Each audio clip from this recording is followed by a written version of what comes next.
What is up, everybody? This is Lyle, No Hippie Trucking and Transportation, coming at you from the quick trip between like Kansas City and St. Joseph's, Missouri.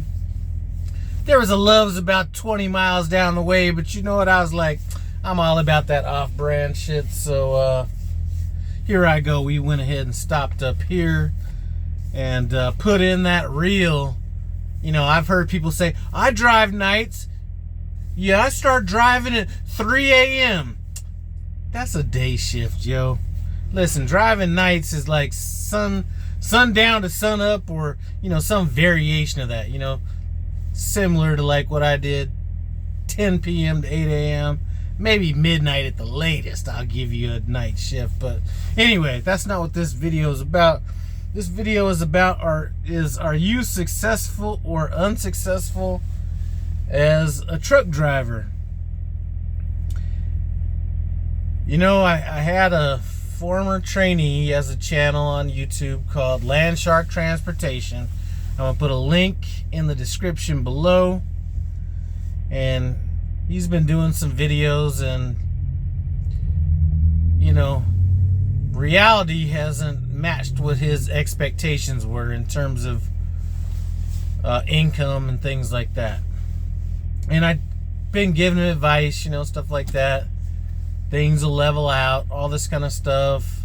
Everything averages out, trust the system, all that kind of stuff. And he did a video, and I felt like he was kind of trying to clown me on it or something like that. But that wasn't necessarily the case. But, you know, it kind of really made me think about it, because I really feel bad about it. You know what I'm saying? So sometimes I think back on my past career and try to pull in some inspiration or something from that. And,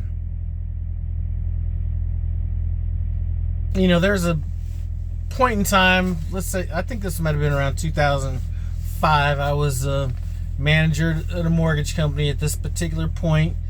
And the guy came to me. He had been selling furniture, stuff like that. And he's like, you know, I'm trying to get into the business, all this kind of stuff. And it was a good time to get in the business. And I took a chance on him. You know, really had no background. Somebody took a chance on me, took a chance on him, hired him. 45 days later, he's coming to me talking about he's wanting to quit. Now, in the mortgage industry, if you get hired on day one and you find a mortgage day two, generally it's going to take 25 days on the low end to 45 days on the long end to close. So that's if you find a loan that day. So he's like, you know, I'm running out of money. I can't do it. I'm going to have to go back to furniture, all this kind of stuff. And, you know, I said, listen, you're doing everything right. You know, don't give up. I mean, I understand if you do, but listen, here's what's possible. You know what I'm saying? So, all right. So he hung in there a little while longer, and then 20 years later, or more than that now, he's still in the business, or he's right at 20 years by now. He's still in the business. You know what I'm saying? So what would have happened if he didn't come to me? What would have happened if I didn't say the right thing? Maybe he could be the next furniture mogul. I don't know. But maybe not have been doing mortgages. You know what I'm saying? And I think about this situation the same way. You know? And I looked at my situation when I first came out. You know, I spoke about everything I was going through, but I never really... I kind of mentioned what happened as far as the hits that I took in terms of, you know, unexpected maintenance, a deer hitting my truck and a car hitting my truck and all that stuff, but I didn't really talk about how it affected me because I was looking so long term that it wasn't that big of a deal. And, you know, I'm thinking about my boy's situation, and I'm just like, the same thing, you know. We have these conversations. I'm like, you're doing everything right. And sometimes you have to wait for reality to hit your expectations. You know what I'm saying? And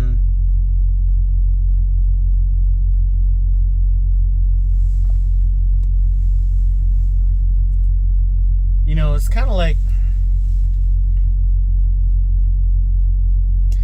I spoke to this fleet manager probably about 3 years ago, or maybe it was when I first went out solo. Within the first 4 months of me being solo, I had my first Peterbilt that was just on a regular lease.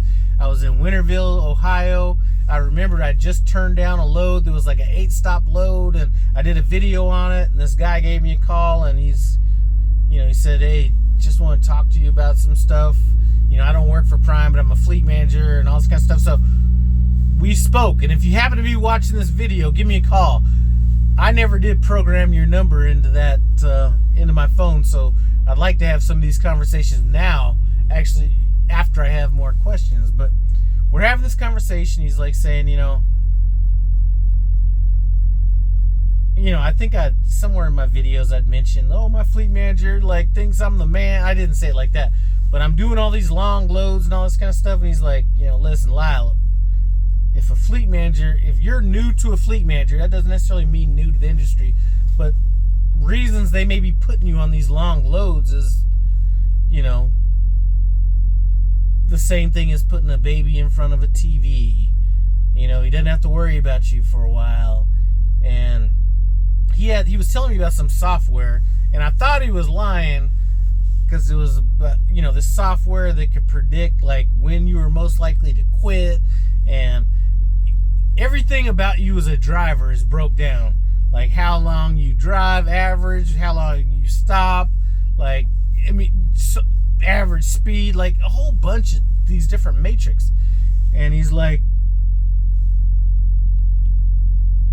he was almost, and I'm trying to paraphrase this long conversation, it's almost like you had to get into an algorithm. You know what I'm saying? Do you drive at night? If you drive X amount of miles, are you the type of driver that's ready to reload after driving 300 miles? It was all this shit. And he said it takes a while for this to kind of catch up to somebody. And then he was saying that, well, he wasn't saying this. I'm saying that in my talking to other drivers, that it takes about a good, listen, if you're a solo driver right now and you just came out with Prime, and it's going to take a good year, not a year, it's going to take a good 6 to 8 months for you to really even understand your logs. It's going to take a good 6 to 8 months for you to make adjustments that you might need to make. Now, let's just put it this way. I'm running a little tight on my logs right now. So, how am I going to say this? I went back into my logs and tried to find areas where I may have overused some on-duty time to give me a little bit more running time. But would anybody even think about that? You know what? Because I explicitly thought back to when I went on duty and forgot to go off duty. I think I'd went on duty to check in a receiver. Normally I won't leave my truck when I'm doing that, but I went on duty checking with the receiver, and I'm sitting here waiting around. 25 minutes later, my shit's still on duty and I forgot about it. So I was like, you know what, let me go back and tighten that up a little bit. But are you even thinking about stuff like that? Are you even thinking about how much time you waste getting off the highway to go to a truck stop? Average, it's going to take you 12 minutes to get off 12 to 20 minutes just to take a coffee break at a truck stop, between getting off the freeway, pulling into the fuel island, and then getting back out onto the highway. 12 to 20 minutes, depending on how close the trucks are. Are you even thinking about these things? You know what I'm saying? So these are conversations I'm having with other drivers. So when I'm looking at the pain that and like I said, it is painful for me to watch it, and feeling like he made a wrong decision, and he hasn't said he's failing, but if he got into this and his reality is not meeting his expectations, he's failing. I feel bad about that, and I know it's possible. And whether it's this particular person that I actually care about, or it's anybody at any trucking company, far too many times.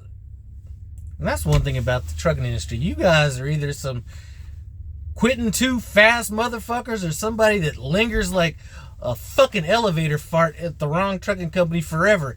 Truckers cannot find a fucking happy medium. You guys are either quitting day one or day 681 after you guys have already lost everything. What the fuck? You know what? So, anyway, I'm just a little frustrated about this situation. I know, in my heart, I know that things are going to work out with him if he gives it enough time to kind of progress. Now, I'm not seeing everything about the situation. I'm not knowing how he is as a driver. But I just know that based on what I've seen other people do, that what he's looking for is absolutely attainable. Now, some of that stuff for other things that I talk about in videos and things like that, turning this from being a transactional business into being a kind of a personal business. I'm just in the middle of reading, well, near the end, not reading, but audiobooking 48 Laws of Power.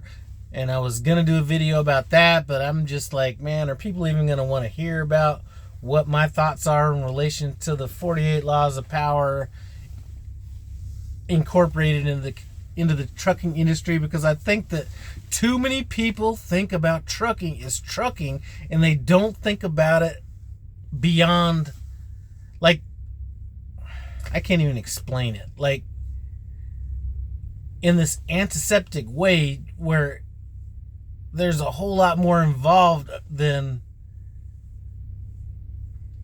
like, let me take two extremes. You have trucking and you have mortgage banking. Mortgage banking has a lot to do with personal relationships, personality, work ethic, all this kind of stuff. And the trucking industry is basically, in education and all that kind of stuff. And trucking industry is pretty much kind of almost always just based on work ethic. And with a lot of stupidity and people not understanding how to maximize shit. But that's it. Work ethic. And I think a lot of shit is getting lost in there. And I'm not saying that's what he's doing, but that's kind of what I was going to bring in from the 48 Laws of Power. I know I'm rambling on. I hate seeing people fail. You know what I'm saying? And if you got into this business and you didn't get what you wanted out of it, it's a failure. And that doesn't mean that somebody else doing the same exact thing and making the same exact money isn't a success. It's what you pull out of this shit. You know what I'm saying? Just got the phone with my wife and I was like, you know what? Sometimes I think that she thinks I like this shit. And I'm just like, I don't like this shit. You know what I'm saying? It's a means to an end. And I think that is what sharpens my fucking sword, is that I don't give a fuck about being a truck driver. I think a lot of people that are into being a truck driver are into being a truck driver and they ain't into fucking maximizing their money. So rather than worrying about all that little detail bullshit, like, nitpicking their hours of service and, like, all those little things that people don't think about, it's all about being a truck driver. You know what I'm saying? I could drive this mountain, I could do this and I could do that. And listen, I rip and run through everything, but I understand that me being a good truck driver and being able to operate this truck and being a truck driver at heart and doing truck driver type shit has nothing to do with the fucking money I'm making. And I forgot what my point was. But I don't like this shit. You know what I'm saying? I mean, I like that it's a very easy, stress-free way for me to get to my goals. But if this shit was even slightly hard or even slightly inconvenient, I would be out of this shit so quick. And as a matter of fact, people are like, what would you do if you were in the mortgage industry right now? Or, if the shit happened in trucking? Man, I've extracted kind of enough that I need out of trucking. if this wasn't getting me near my goals, I would step the fuck back out of trucking. And I already have plan B, C, all that kind of stuff. I would be fine without trucking. But trucking has to be easy for me, and it has to get me where I want to go. Now, based on what my former student, trainee, co-driver is saying, he should be able to get there. If he doesn't, or he isn't capable of it, or whatever the reasons are, he's not able to do it, then I completely understand if he was to not continue trucking. I just don't want him to quit before he's given it that opportunity to do it. You know what I'm saying? As a matter of fact, why didn't I think about this? The driver of my other truck, Myra Ferrywire Trucker, if she would have gave up at the fucking beginning of her trucking career, man, she couldn't even, man, when we first even spoke about her driving my other truck, I was like, you gotta be fucking kidding me. And then I sat here and thought about it, and I was like, man, started going through her stuff a little bit more. You know what? That girl, her growth was like exponential. You know what I'm saying? Had she given up the first time there was adversity, she would be fucking selling like jewelry at some fucking beach somewhere or something. But she stuck it out. If anybody, listen, anybody that should have quit was her. She barely had a grasp on how to put the fucking truck in reverse, let alone put it in a spot. And this is self-admittedly. And now, try to find 20% of the drivers at Prime or in trucking in general that operate a truck as good as she does. I dare you. And it wasn't because she was a natural. Some people come out here, they're naturals at everything. She was not. She put in that work. So anybody out there, I'm talking to new people, whatever company, and specifically to my former trainee, give it a chance to fucking marinate before you do it. And I'm not saying that your issues are the same as her issues. You might be able to you might be able to do all this stuff, but it's just running a truck in general. Sometimes it just takes a while to get your groove.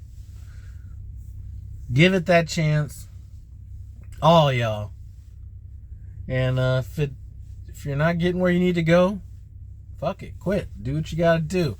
Anyway, thanks for stopping by No Hippie Trucking and Transportation. As always, comment, subscribe. I'm out.